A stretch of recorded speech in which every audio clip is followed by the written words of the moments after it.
C'est une salle multi-activité, donc un espace beaucoup plus polyvalent, avec un certain nombre de réorientations à caractère sportif ou d'activités diverses, qui aujourd'hui est autorisé grâce au type de traitement du sol qu'on a, puisqu'on peut recharger avec du sable ou avec du schiste ou avec un certain nombre de matériaux pour aménager des terrains de volley, genre beach volley, etc.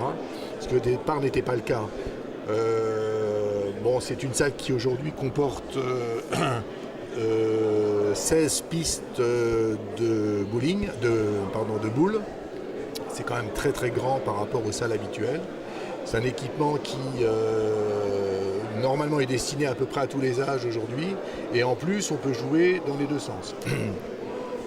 Que dire d'autre? L'objectif de base, c'était d'en faire un espace aussi ouvert que possible, qui puisse être utilisé l'été, l'hiver, où on puisse faire un marché de Noël, où on puisse faire ce genre de manifestation par exemple, sans être handicapé par les problématiques que pose la nature des sols par exemple.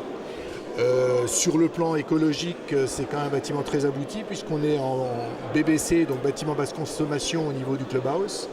Au niveau de la toiture, on est en terrasse végétalisée, ce qui à l'époque de la conception était très innovant. Aujourd'hui, c'est maintenant dans les mœurs.